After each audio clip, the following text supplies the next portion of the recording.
Hola a todos, le vamos a presentar la unidad 1, Introducción al Paradigma de la Programación Orientada a Objetos. Somos el equipo número 12. Estoy conformado por Henry Rico Esparza, Jesús Manuel Torres Cueto y Guillermo Manuel Calado. Vamos a comenzar con UML. UML es el lenguaje de modelado de sistemas de software más conocido y utilizado en la actualidad. Es un lenguaje gráfico para visualizar, especificar, construir y documentar un sistema. UML ofrece un estándar para describir un plano del sistema. Se utiliza para detallar los artefactos en el sistema y para documentar y construir. En otras palabras, es el lenguaje en el que está escrito el modelo. Dentro de UML tenemos diferentes tipos de diagramas. Están los diagramas de comportamiento, que permiten exhibir comportamientos de un sistema o de los procesos de las organizaciones. Estos incluyen los diagramas de actividad, diagrama de estado, diagrama de caso típico, diagrama de interacción. Los diagramas de interacción son un subconjunto de los diagramas de comportamiento que permiten enfatizar las interacciones entre los objetos. Incluyen diagrama de comunicaciones, diagrama de secuencia y diagrama de tiempo. Por último tenemos los diagramas de estructura, que muestran los elementos de una especificación que sean independientes del tiempo. Están los diagramas de clases, diagrama de estructura, diagrama de componentes, diagrama de despliegue, diagrama de objetos y diagrama de paquetes.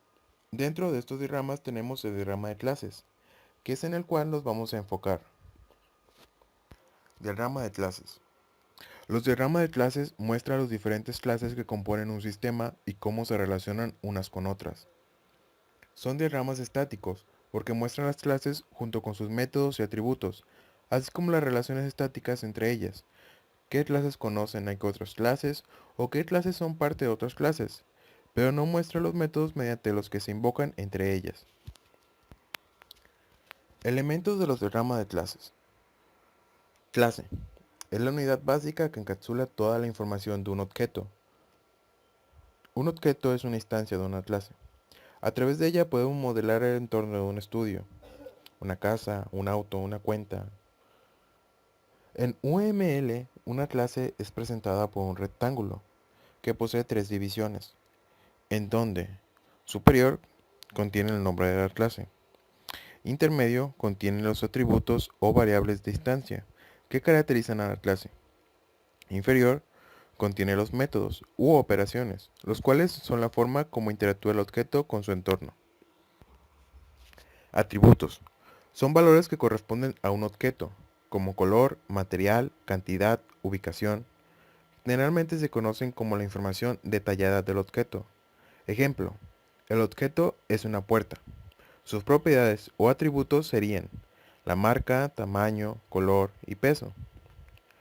Hay diferentes tipos de atributos. Están los públicos, privados y protegidos. Los públicos indican que el atributo será visible tanto dentro como fuera de la clase, es decir, es accesible desde todos lados. Privado indica que el atributo solo será accesible dentro de la clase. Y protegido indica que el atributo no será accesible desde fuera de la clase, pero sí podrá ser accesado por métodos de la clase, además de las subclases que se deriven. Operaciones o métodos. Son aquellas actividades o verbos que se pueden realizar con o para este objeto, como por ejemplo, abrir, cerrar, buscar, cancelar, confirmar, cargar. El nombre de una operación se escribe con minúsculas si consta de una sola palabra. Hay que tener esto muy claro, porque esto después lo usaremos en programación, ya que esto es una regla que es universal para todos los programadores.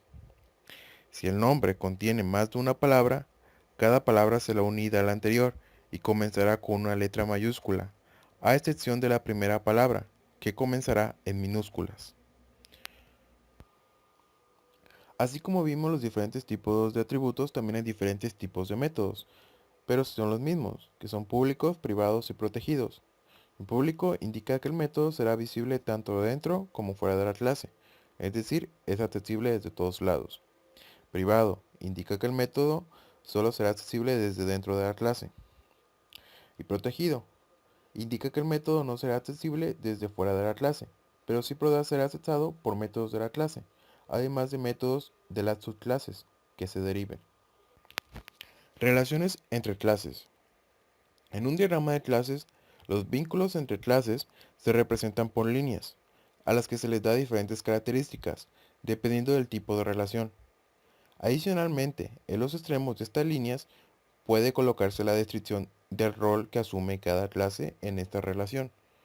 Por ejemplo, tenemos la clase orden de compra y la clase proveedor, que están relacionadas entre sí, ya que la orden de compra es otorgada a un proveedor.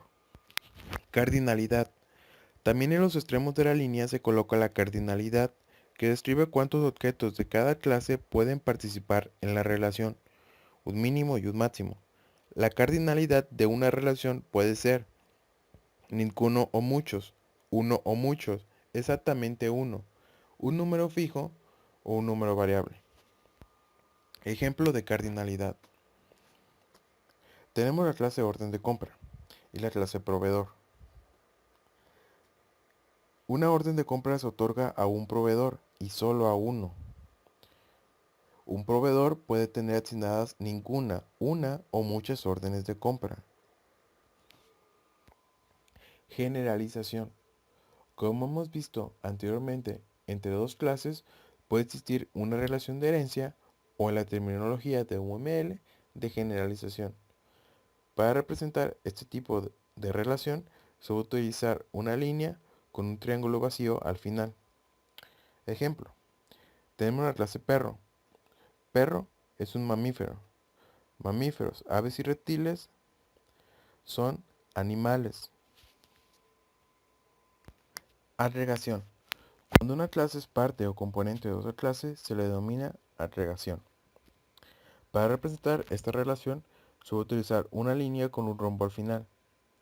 Existen dos tipos de agregaciones, la agregación parcial y la agregación por composición.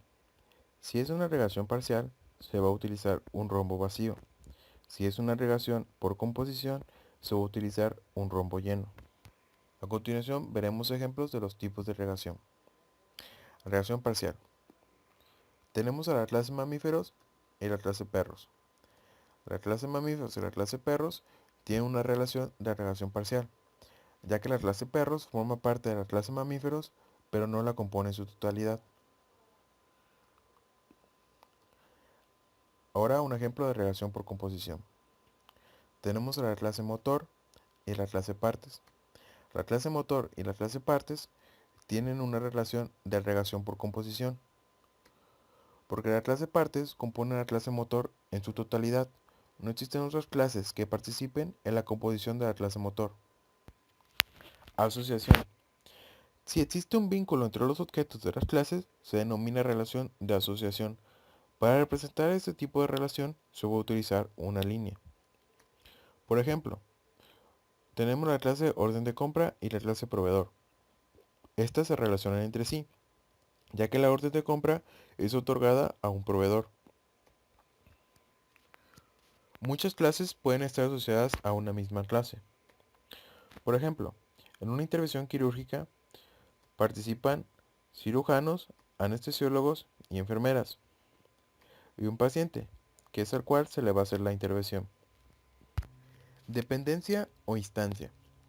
Representa un tipo de relación muy particular en la que una clase es instanciada. Su instancia es dependiente de otro objeto o clase. Se denota por una flecha punteada. El uso más particular de este tipo de relación es para denotar la dependencia que tiene una clase de otra, como por ejemplo, una aplicación gráfica que instancia una ventana.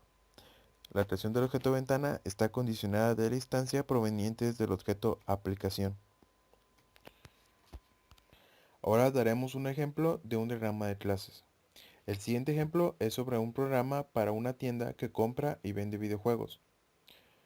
En este ejemplo no nos vamos a enfocar en los atributos y métodos que van a utilizar las clases. Nos enfocaremos en las relaciones que existen entre ellas. Comenzaremos con la clase tienda. Por lo tanto, esta será nuestra clase base. La tienda tiene videojuegos y también tiene clientes. Observamos que la clase videojuegos y cliente componen a la clase tienda. Volviendo a la clase videojuegos, tenemos otras dos clases, la clase compra y la clase venta. las cuales tienen un pago. Este pago se asocia con el cliente, ya que el cliente hará o recibirá un pago, dependiendo de si es una compra o una venta. Nuestra tienda tiene promociones de acuerdo al método de pago y a la cantidad en el pago que se realice. Por lo tanto, la promoción depende del pago. En el caso de una operación online, el cliente necesitará una cuenta, con la cual podrá hacer pedidos de videojuegos, los cuales tendrán un envío, el cual tendrá un costo que se sumará al pago. De esta manera es como queda nuestro diagrama de clases. Muchas gracias por tu atención.